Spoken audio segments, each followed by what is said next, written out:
Satan, il est mauvais. Oh? Faut dire à ton frère, il est mauvais. Faut lui dire encore, faut dire, il est mauvais. Maintenant, pour prendre Jésus, il va prendre l'armée, les militaires. Il va prendre... Non, l'armée, viens. Il va prendre la justice.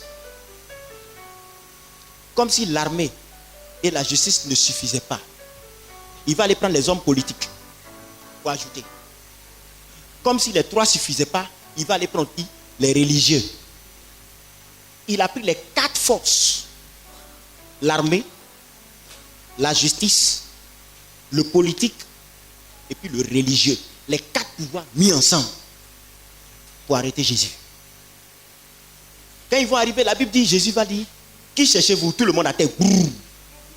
Ils vont se lever. Il dit, je dis, qui vous cherchez-vous? Brrr, à terre. Et puis ils ont le courage de se lever puis de rester là encore. Ah, tu t'en vas attraper quelqu'un et il te demande qui tu cherches, toi-même tu tombes. Et puis tu veux l'arrêter encore. Satan, même quand il prend le cœur des gens, les gens deviennent bêtes. Hein. Dis à ton frère, le sorcier qui te poursuit, il est bête. Faut dire parce qu'il s'est englouti dans la mer aujourd'hui. Asseyez-vous. Et quand ils vont arriver, quelqu'un, il te parle, tu tombes. Et puis il te dit, prenez-moi moi seul. Les 12 autres là, laissez-les. Et puis les gens aussi s'élèvent. Krukata, krukata, krukata, krukata, krukata. Et puis il attrape. Moi ça le chiffre là. On a souffert pour ta voix. Oh. Et puis on fait tout ça. Jésus dit, quelqu'un qui est puissant comme ça, mais les gens même c'est pas possible. Quelqu'un qui est puissant comme ça, tu t'en vas l'arrêter. Il te demande ce que tu fais, tu tombes. Et puis il se laisse prendre. Et puis ça te dit rien. Ils ont pris Jésus, ils l'ont envoyé. Tout le monde. On a souffert, enfin on l'a eu. On l'envoie devant Caïphe. Caïphe le regarde et puis Caïphe lui dit, parle-moi de ta doctrine. Parce que lui, Caïphe est un prêtre, mais il est dépassé. Il est en train de dire à Jésus, transmets-moi un peu quoi. Jésus dit, mais pourquoi tu me demandes ça? J'ai enseigné la journée devant tout le monde. Va demander à ceux que j'ai enseignés, ils vont te dire, il y a un qui vient le gifler. Jésus le regarde et dit, mais si ce que j'ai dit là, ce n'est pas mauvais, pourquoi tu me gifles? Le gars ne peut rien faire, il a eu pour lui là. Ils ont commencé à le maltraiter. On le maltraite jusqu'à, on le juge. On l'envoie chez Pilate, chez Hérode. On dit ce jour-là, les deux sont devenus des amis, ennemis qu'ils étaient. On dit Jésus passe ici, il passe. Jésus rentre ici, il se rentre. On le prend, on le dépose, on le chicote, il ne dit rien.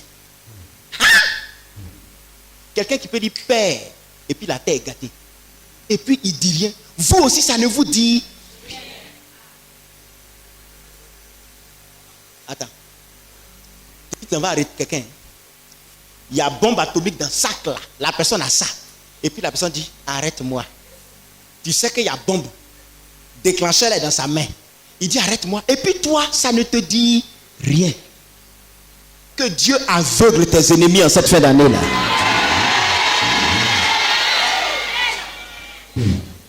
Caïphe l'a arrêté, ils ont fait ping-pong jusqu'à la fin, ils l'ont envoyé chez Pilate. Pilate lui demande, on dit tu es le roi des Juifs. Jésus dit, mais c'est toi qui le dis ou est-ce qu'on t'a dit? Il dit, est-ce que moi je te connais? Pourquoi tu as parlé alors? Jésus lui a donné pour lui. Ils ont fait jusqu'à... Pilate dit, le gars là n'a rien fait, moi je vais le libérer. Les gens disent, wow, si on le libère là, nous on est foutus. Parce que là où on a envoyé là, c'est le dernier kata. Si politique, militaire, le droit, tout cela, on n'a rien pu faire, c'est fini. Ils disent, bon, et toi là, tu nous libères un prisonnier chaque année, non? Il faut nous libérer Barabbas, il faut le crucifier. On prend Jésus. On le prend comme ça, on le dépose. Mon fils, passe là, tu es Jésus aujourd'hui. Excusez-moi, tu seras Barabbas. On prend Barabbas, on le dépose. Et puis on dit, lequel voulez-vous que je vous libère?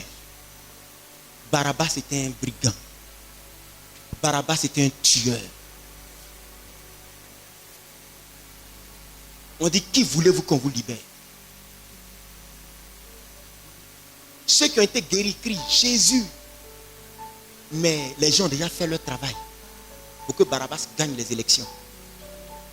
Barabbas, Barabbas, Barabbas. Et mon fils aussi, tu ressembles à Jésus ce soir. On prend Jésus. Celui même qui l'a dit, lave les mains. Il dit, moi je ne suis pas dedans. Il dit, oui, son sang n'a qu'à reverser sur nous. On le prend. On dit, bon, allons à la croix. Pour quel motif? Le dossier est vide. On l'envoie à la croix. Il porte sa croix. Et pendant qu'il porte sa croix, tout le monde le regarde. La Bible dit quand il est rentré à Jérusalem, tout le monde criait Hosanna. Il est rentré sûr, porté par un ânon. Les gens mettaient des habits devant lui. Les gens criaient. Le voilà dans la même ville où il a connu la gloire. Dans l'humiliation. Les gens lui crachaient au visage. D'aucuns le lapidaient. Petit prétentieux. Tu n'as pas dit tu peux. Te voilà maintenant. La Bible dit il a porté sa croix. Arrivé au moment, il y a une femme qui vient. Elle lui donne de l'eau. Elle lui dit nous pleurons pour toi, nous et nos enfants. Il regarde la dame, il dit moi-même. Ne pleurez pas pour moi, d'elle. Pleurez pour vous et pour vos enfants. Il faut toucher quelqu'un, dit ma situation, pas pleurer pour moi. Il faut lui dire ça. Dis je suis enfant de Dieu, il ne faut pas pleurer pour moi. Arrivé un moment, Jésus est tombé avec sa croix. On cherche Pierre, Pierre n'est pas là. On cherche Jean, Jean est parti. Philippe est parti de son côté. André, lui-même, il a mis dedans. Tout le monde est parti. C'est un gars qu'on ne connaît de nulle part qui a porté la croix du Seigneur, qui l'a aidé jusqu'à la croix. Car même tous ses disciples sont partis. Il était seul ce jour-là. Et il fallait voir les démons excités. Enfin, on va respirer. Et il était seul face à tous.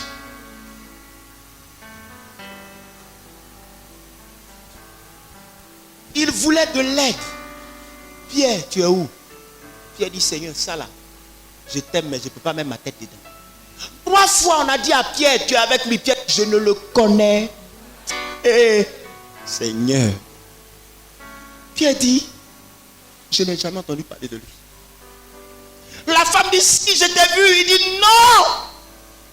Le gars vient d'ici, il dit non. La personne vient d'ici, il dit non. 3 fois. Alors qu'il avait dit, Seigneur, je vais mourir avec toi.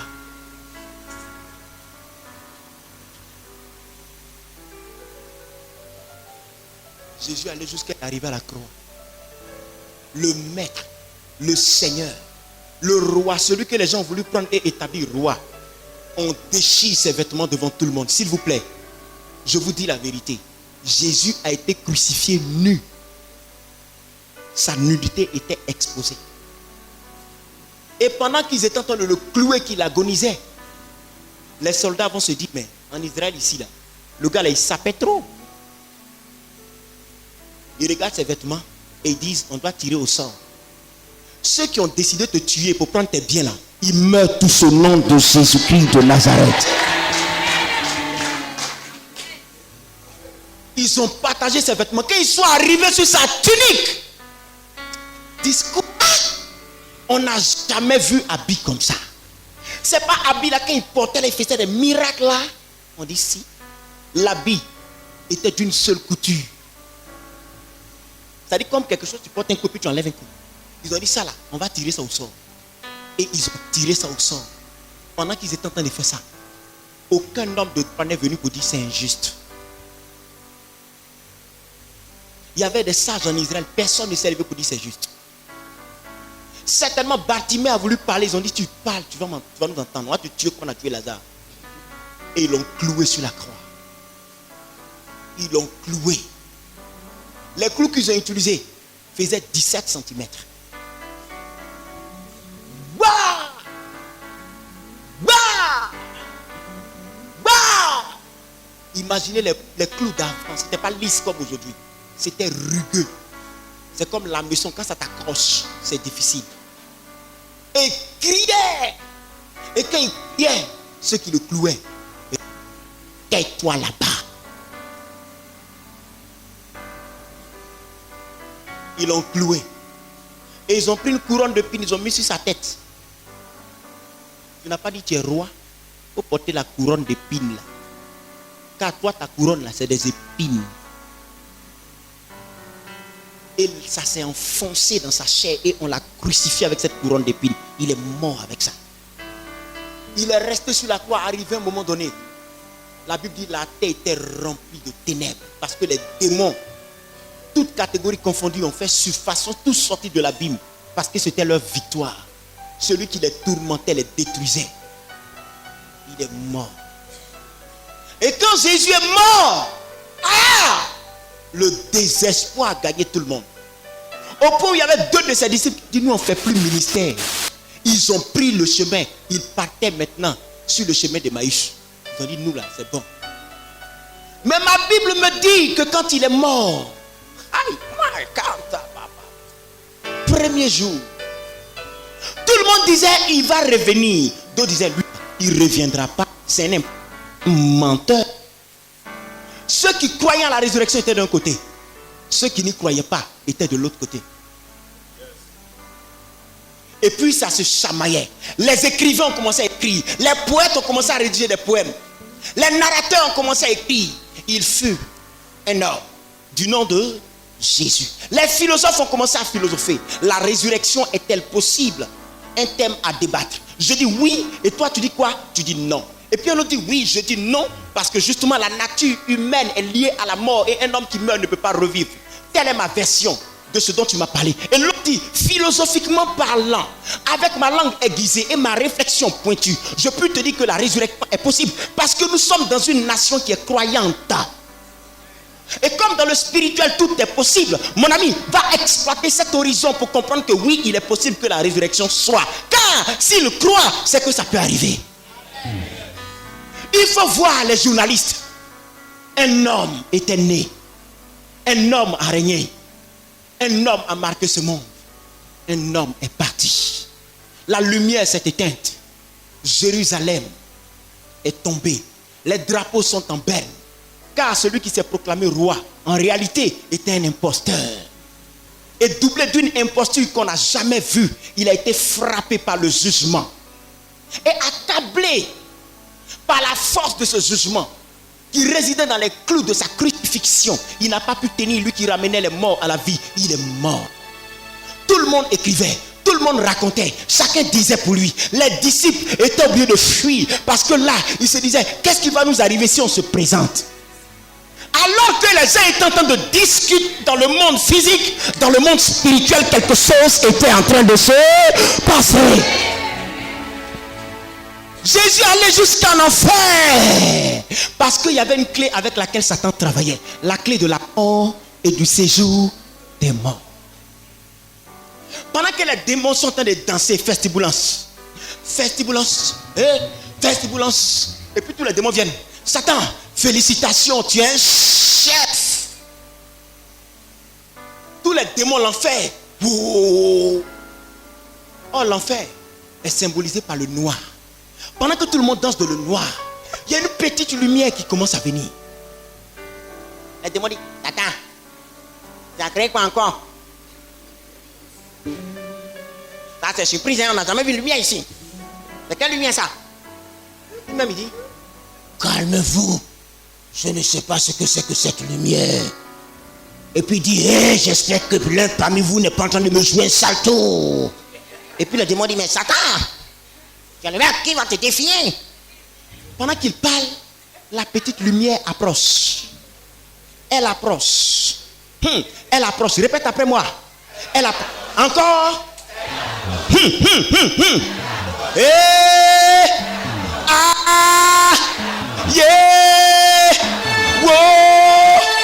Au fur et à mesure que la lumière s'approche, tous les démons, Satan, on dirait qu'on s'est trompé. Ton plan n'a pas marché. Ils ont commencé à mettre dedans. La lumière vient. Pour la première fois, l'enfer qui était ténébreux est éclairé. Et Satan de son tour est tombé. Et il voit le maître, le Seigneur, le roi des rois, le Dieu tout-puissant, l'alpha et l'oméga, le commencement et la fin, le lion de la tribu de Juda, celui qui écrase les serpents, qui écrase les scorpions, qui écrase les tortues, qui écrase le caïman, celui qui écrase les démons toutes catégories. Hey! Aïe, aïe, aïe, aïe, aïe, aïe, aïe, aïe, aïe. Tu n'as pas bien acclamé, faut bien acclamer, faut bien acclamer, faut bien acclamer.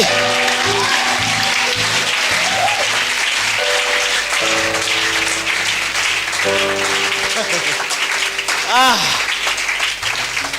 faut dire à ton frère, la clé de ta vie ce soir sera remise à ton propriétaire. Faut lui dire ça. Tu peux t'asseoir. Jésus lui dit, donne-moi les clés de la mort et du séjour.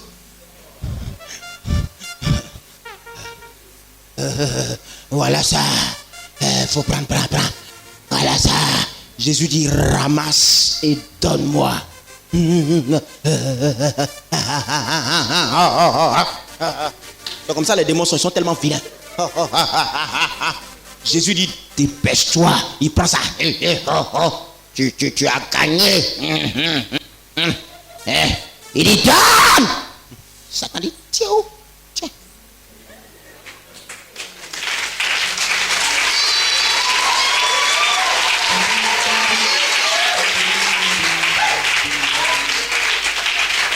Pendant que cela se passe en enfer, sur la terre, les hommes ne savent pas ce qui se passe.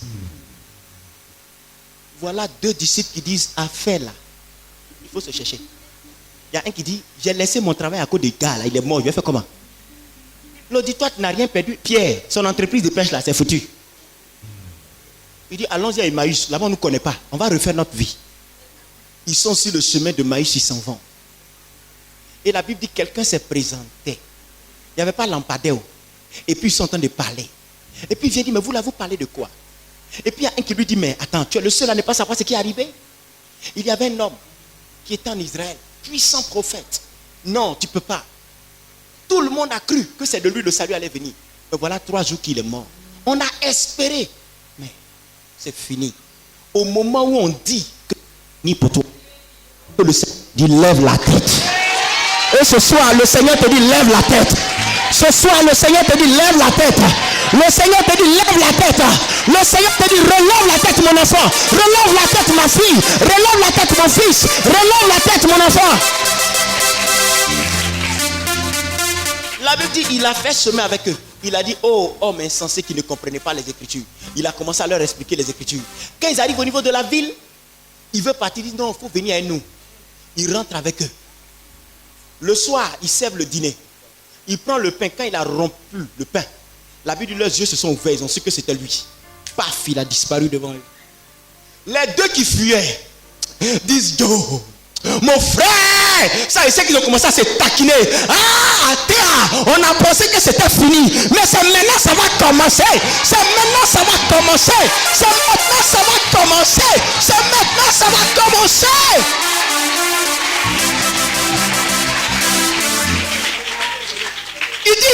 J'avais appelé mon directeur pour lui dire on reprend les activités. Écoute, donne-moi le téléphone. Oh, toi, prends société là, cadeau.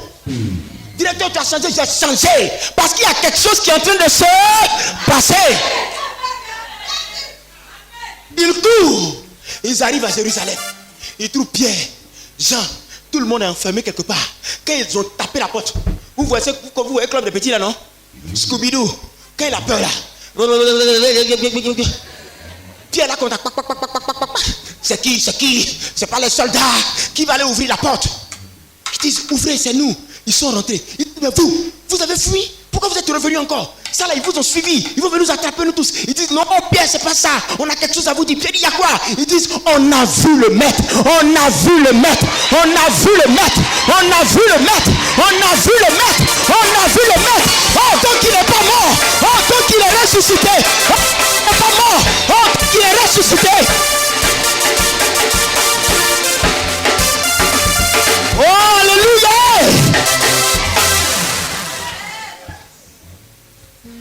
Pierre dit, attends, tu dis quoi? J'avais dit à ma femme d'attacher bagage, je devais la rejoindre d'ici. Il dit, il faut qu'elle n'a qu'à défaire bagage là vite. Ils disent, mais attends, vous êtes sûr, vous ne vous êtes pas trompé? L'autre dit, mais quand il parlait, le feu on sentait dans notre cœur là. Ça c'est le maître. Au moment où ils sont en train de parler, la porte est fermée, fenêtre est fermée, tout est fermé. Le maître, le Seigneur, le ressuscité, le lion de Juda, l'alpha, l'oméga. Aïe, aïe, aïe, aïe, aïe, aïe, aïe, aïe, aïe, aïe, aïe, aïe, aïe. Hey, hey, hey, hey, hey, hey, hey, hey, hey, hey, hey, hey. Ah! Il se présente au milieu d'eux. Dans une gloire pas possible. Avec un corps qui n'a rien à voir avec le premier qu'ils ont connu. Parce que là, il est venu avec le corps de la résurrection. Tout le monde est sidéré. Ils veulent courir. Mais l'événement fait qu'ils ne peuvent pas courir. Leur attention est retenue. Ils sont captivés et tétanisés. Ils attendent qu'il ouvre sa bouche. Parce qu'ils se demandent, un fantôme n'a pas de corps. Mais ce gars-là, il est présent physiquement. Et il leur dit, c'est moi. Ce soir, le Seigneur se présente à toi. Il dit, mon fils, pour toi je suis ressuscité. Ma fille, pour toi je suis ressuscité. Pour toi je suis ressuscité. Pour toi je suis ressuscité. Pour toi je suis ressuscité. Il dit, c'est moi. Les gars ne croient pas. Il leur dit, qu'est-ce que vous avez à manger ici? Ils disent, du poisson. Il dit, envoyez le poisson. Il a mangé le poisson. Il dit, touchez-moi bien. Un fantôme, il n'a pas de chair, il n'a pas d'os touché, il touche. La Bible dit leur joie est tellement grande. Parfois la joie est tellement grande que tu ne crois plus. Ils étaient tellement en joie qu'ils ne croyaient plus. Ils étaient devenus bobos. Oh donc Seigneur, ce qu'on a lu dans les Écritures est possible. Il dit oui, c'est possible. Mais pendant que Jésus est ressuscité, quelque chose se passe. Dis, il est tombé dans le piège. Lève-toi, va dire à quelqu'un, le démon qui te fatigue, il est tombé dans le piège. Il faut te lever, va parler à quelqu'un.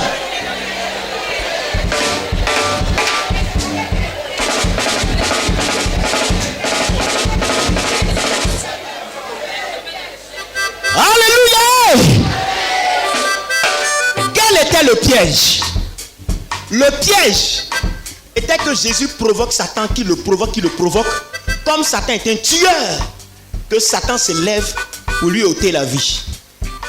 Et la Bible dit, quand Christ est mort, ça c'est dans Hébreu, que le sang de Jésus-Christ, il crie plus fort que le sang d'Abel. Vous connaissez l'histoire d'Abel? Abel avait un frère qui s'appelait Caïn. Les deux sont allés devant Dieu offrir des sacrifices. Dieu a approuvé l'offrande d'Abel. Il n'a pas approuvé l'offrande de Caïn. Caïn, à sa jalousie, a tué son frère. Dieu lui demande, Caïn, où est ton frère Abel? Il dit, je ne suis pas le gardien de mon frère. Dieu dit, le sang de ton frère crie depuis la terre jusqu'à moi. Le sang de ton frère crie vengeance. Si le sang de Jésus-Christ crie vengeance, ce sang-là crie contre qui? C'est pas contre les Juifs. Car Jésus leur avait dit, vous avez pour père le diable. Le sang de Jésus crie contre celui qui les a inspirés. Car si quelqu'un t'a payé que tu allais commettre un meurtre, si on doit vous arrêter, on t'arrête toi qui as commis le meurtre et on arrête celui qui a commandité le meurtre. Le sang de Jésus est en train de crier contre Satan. Donc Dieu était assis sur son trône et puis le sang de Jésus a commencé à crier. Le sang disait, Père, Père, l'assassin, le meurtrier, le criminel de mes frères, celui qui a décimé la terre, Père, moi aussi, il m'a touché.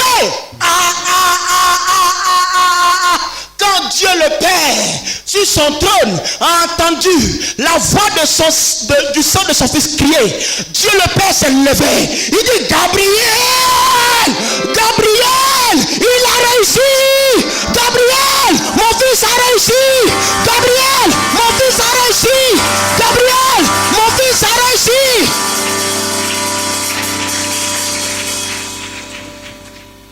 Si tu tues un voleur qui escalade ta fenêtre pour aller te voler, la police va venir faire constat, on ne va rien te demander. Mais si tu t'es trompé pour tuer un innocent qui ne t'a rien fait, même si c'est un enfant, tu vas automatiquement en prison. Or, Jésus n'était pas un innocent. Jésus était injuste parce que lui, il n'a jamais péché. Le premier Adam méritait de mourir parce qu'il avait péché. Mais Jésus, il n'avait pas péché. Donc Satan, pourquoi tu as tué celui qui n'a jamais péché? Satan ne peut rien dire. Dieu lui dit, à partir d'aujourd'hui, toi qui te croyais fort, je te condamne pour l'assassinat de mon fils Jésus-Christ de Nazareth. Et je t'arrache tout ton pouvoir. Et la Bible dit dans le livre de Colossiens 2, le verset 15, il a vaincu les principautés, les autorités, les dominations. Il les a livrés en spectacle. Il a livré publiquement en spectacle, en triomphant d'eux par la croix. Il les a dépouillés. Il a enlevé à Satan toute sa puissance. Il a enlevé dans toute leur puissance. Le mari de nuit n'a plus de puissance. La femme de nuit n'a plus de puissance. Les esprits des eaux n'ont plus de puissance. Les esprits de forêt sacrée n'ont plus de puissance. L'envoûtement n'a plus de puissance. La maladie n'a plus de puissance. Tous les démons, toutes catégories confondues, ils n'ont plus de puissance. Depuis ce jour, le jugement est tombé sur Satan. Depuis Golgotha, je vous le dis, en vérité, les démons sont plus forts. Car désormais, spirituellement, on les appelle les vaincus. Et la Bible dit, il a été vaincu. Jésus l'a vaincu pour nous. C'est pourquoi la Bible dit, vous les avez vaincus grâce au sang de l'agneau. Et à la parole de votre témoignage. Il faut me dire amen. Il faut me dire amen. Il faut me dire amen. Dis-moi amen bien. Est-ce que je peux continuer? Maintenant, voilà la grande question. Pourquoi sévise-t-il encore quelqu'un qui a été vaincu? Pourquoi les démons sévissent-ils encore? Pourquoi ils sévissent tant? Regardez les hôpitaux. Regardez la ville d'Abidjan. Il y a la souffrance dans le monde, il y a la souffrance partout. Vous savez pourquoi ils sévissent? Parce qu'il n'y a personne pour les arrêter et les mettre en prison. Parce que il y a ce qu'on appelle le jugement par contumace, si je ne me trompe pas. Tu n'es pas présent, mais on te juge et on te déclare coupable. Le jour où tu viens, on t'applique. Dieu les a jugés. Il les a déclarés coupables. On doit les arrêter. Mais quand le juge prend une décision, c'est les forces de l'ordre qui doivent aller sur le terrain, rechercher la personne et la mettre en prison. Vous ne savez pas qu'après Dieu, il y a ses anges et que nous sommes son armée et que nous devons faire appliquer la décision que Dieu a prise là sur terre en arrêtant les démons de toutes catégories. Mais pourquoi les démons sévissent encore? Parce que personne parmi nous n'a le courage de se lever pour les arrêter. Et qui doit les arrêter? Ce n'est pas les bêtés, ce n'est pas les baoulés, ce n'est pas les didas, ce n'est pas les gourous. Celui qui peut les arrêter, celui qui peut faire appliquer cette décision de justice, c'est l'église. Mais où est l'église? Oh, pauvre église. L'église est divisée. Je prêche bien plus que toi. Le prophète puissant, c'est moi le très très révérend. L'archi bishop. Toi, t'es quitté où? Est-ce que tu me connais même? Ah, on ne me connaît pas. Moi, je suis le pasteur d'une grande église. J'ai 10 000 membres. Tu vas me dire quoi? Ça, c'est ma 10e voiture. Cette chaussure, elle fait 80 000. Pendant ce temps, le ciel attend que quelqu'un aille appliquer la décision de justice et arrêter ces démons. Mais pendant que le ciel attend, l'église est en train de s'occuper de ce qui n'a pas sa raison d'être.